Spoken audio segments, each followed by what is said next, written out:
Hey everyone, welcome to another episode of The Ground Floor, episode 7, brought to you by Poddex. And as always, uh, take a look at the link down below, check out Poddex, and use code NERD21 to help support the channel and to buy some really cool Poddex merchandise. So, with that, we're going to jump right into this. This is going to be the top 10 worst TV shows that I've seen so far. Mind you, I know there's a lot worse, but I've made it a point to avoid the lot worse. So this is the worst that I've seen. And Shane, if you watch this, and I will tag you in this when it goes live, you're gonna hate 9 through 7. Just gonna say that right now. 9 through 7. I'll be surprised if you get to number 6. So, with that said, let's just jump right on in and let's see what the worst of the worst is. At number 10, I have Supergirl. Yes, I know it got better when I went to CW for season 2. No, I didn't watch it when I went to CW when it got better after season 2 because I was thoroughly not interested in CBS having it during season 1. I watched the first 3 episodes and I was done. And I just wipe my hands of it. I deal with the characters when they're on crossovers, but other than that, I don't bother with this show. I just was not my flavor, not my style. Same thing with Batgirl. I watched the first 2 episodes of Batgirl or Batwoman or whatever the hell it's called on CW, and I can't do it. I wish I could because we need more female superheroes, and it's at least more. I should say more female superheroes in TV and movie media, and it just doesn't work for me, unfortunately. So, and that's really all I have to say on that one. So we will move to number 9. And Shane, this is where you're going to start hating me. Granted, I think we both agree on number 9. So number 8 and 7, that's probably where you're going to start hating me. But it's okay, because number 9 is Digimon Data Squad, or Data Squad, however you want to pronounce it. Or also known as Digimon DATS, or just DATS. Or as I like to call it, a filthy pile of shit. So, yes, this order is in reverse from least worst to the worst. So, as much as I hate Data Squad, it is by far not the worst Digimon franchise season that I have seen. To be honest, I don't remember much out of DATS because I kind of tuned it out of my brain. I did watch it all, but I can't remember much of it. I do remember the main protagonist. His answer to pretty much everything is just run up and punch it. And that's a human. That's not a Digimon. That's a human. That is, oh look, big Digimon, champion Digimon, ultimate Digimon. Oh look, a mega Digimon. I think I'm gonna punch it. Like, the fuck, dude? You're gonna die. Like, without plot armor, you're dead. You should be dead hundreds of times over. So, moral to the story, kids: don't punch shit all the time. It barely ever goes your way, contrary to what the cartoons tell you. Number 8, Digimon Fusion.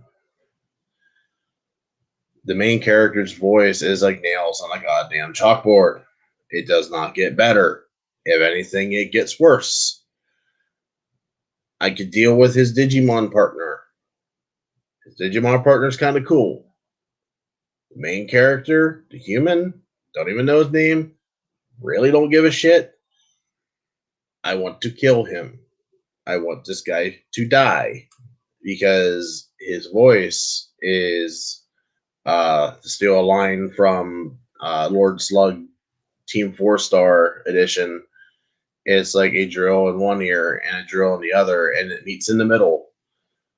That's how bad this guy's voice is. I am not exaggerating. If you don't believe me, watch the English dub of this character, and holy shit, is he annoying.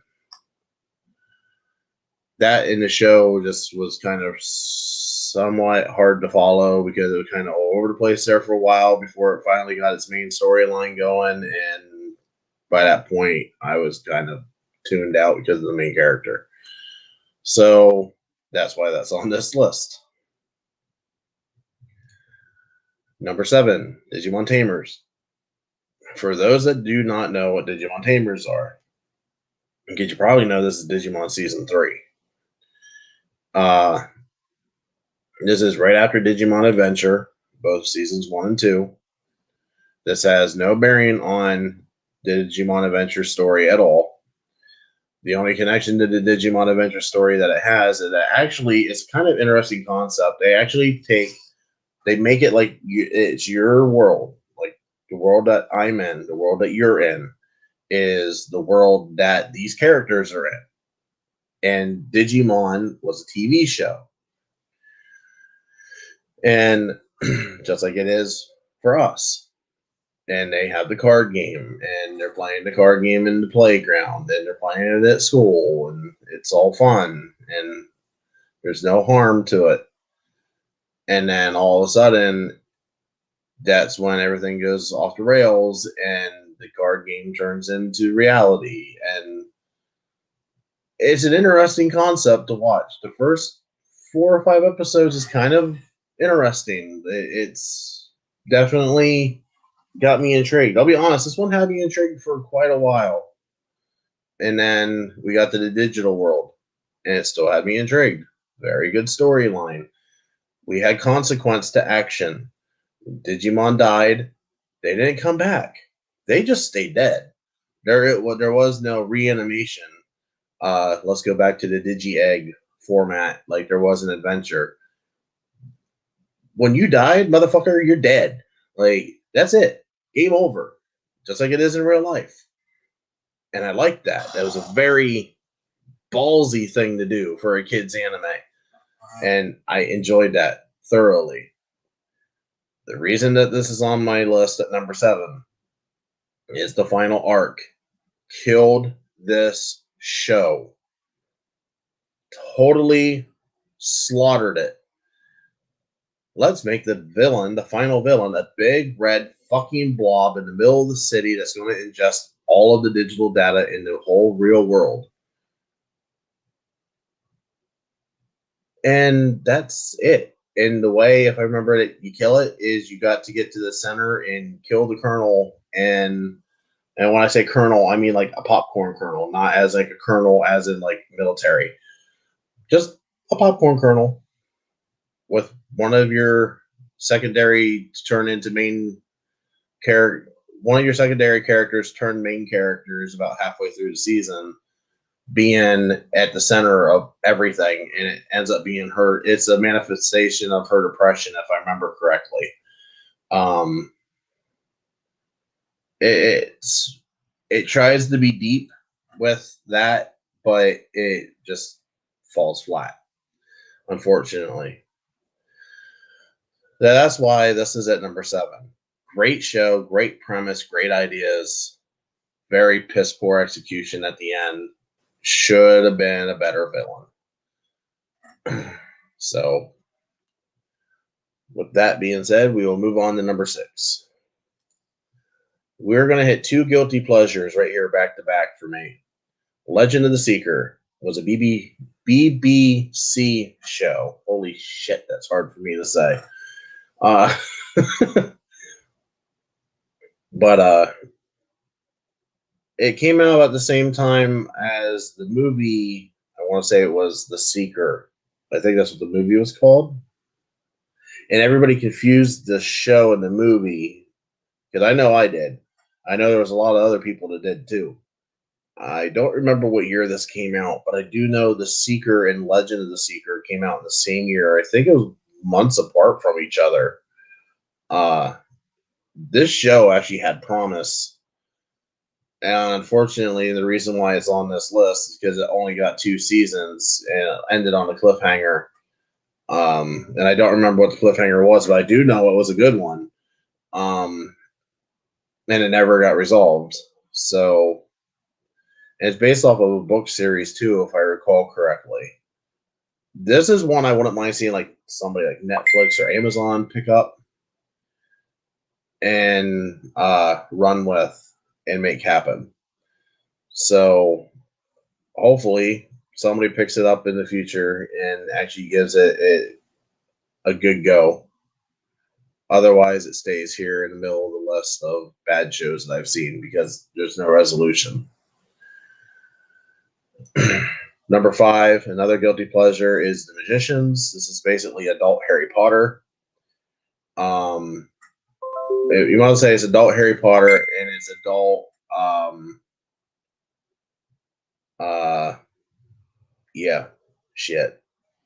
Chronicles of Narnia blended together. And it's decent, but holy shit, is it convoluted. If you miss something, you are totally fucking lost. And that's the one thing I hate about this show. Because you miss even 5 minutes, you're like, what the fuck is going on? And I don't like that. Because especially with being a kid, being a father of 3 kids, and you get distracted quite often, and you don't have any downtime to really watch anything, it makes it hard to pay attention to this show. It's a great binge, though. It's on Netflix. It's a great binge. So if you have not seen this, there's 5 seasons. I don't know if the 5th season's on Netflix yet, but the 5th season is the final season. But it's a great binge. It really is. So that's why it's here in the middle of the list as a guilty pleasure. Number 4, Heroes. If this show would have ended even after season 2, the show would not be on this list. Season 2, I'll admit, was not great. Season 1 was absolutely batshit crazy, and it was very enjoyable, and it launched Zachary Quinto to the freaking stratosphere. And Peyton, I can never pronounce her last name, but she was the cheerleader. It shot her to the stratosphere. And the guy that plays the dad in This Is Us, I don't know his name, but it shot him into that role. So it launched quite a few careers there, and a lot of the people that are in this show are in other shows. This show definitely launched people into different directions, all for the better. But like Hayden went to Nashville. Zachary Quinto became Spock on Star Trek. I mean, he's crushing it right now. And some people would even argue and say that maybe Zachary Quinto's launch was 24 in season 1. But yeah, this show lasted too long. Ended on a terrible cliffhanger. Then it came back with soft reboot, continuation, whatever the hell you want to call it, and just got worse. So, though, the one person I've not seen in anything else since this, honestly, is the actor that played Hiro. And it's spelled Hiro. He was like the central figure point, other than the cheerleader, because he could time travel and travel through space and time, or however they described it. I don't remember, but he was a very popular character as well. Number 3, Chicago Law, which I mentioned in my previous video. That this show tried to capitalize on what we have now as the Chicago trilogy, which is PD, Med, and Fire. And this show is just terrible from the word go. even with the backdoor pilot in, I believe it was PD. I believe it actually had multiple backdoor pilot episodes in PD and Med. They might have been in Fire for an episode or two as well, but I know for a fact they were in PD. And just didn't even make it a season. I think it made it 12 episodes, and then that was it. So I'm kind of glad this show went when it did. Sorry about the cast and the crew that were part of it. Oh, excuse me. But I'm not sorry for the fact that the show came and went very quickly, blip on the radar, and it didn't hurt the Chicago trilogy at all. Number 2. God, I don't want to talk about this one. SpongeBob. Oh, SpongeBob. Why do I feel like I get 10 years dumber whenever I see the show on TV? I just, ew, no. I don't even let my kids watch this shit. If this is on TV, I immediately turn the channel. No questions asked. So, yeah, that's the thing. And I don't have anything else to say about that because I hate the show with so much disdain that I'm not even going to give it the more time than I've already given it. I've given it too much time as it is. So we will go to number 1, which will be just as short and sweet because I have the same amount of disdain for this goddamn show as I do for SpongeBob. Honestly, either one of these could be 1 and 2. But the ground floor is Dragon Ball GT. And the only reason why it's Dragon Ball GT is because I'm a Dragon Ball fan, and GT is the absolute shit pinnacle of the Dragon Ball franchise, other than Dragon Ball Evolution, which we won't talk about, which is just worse.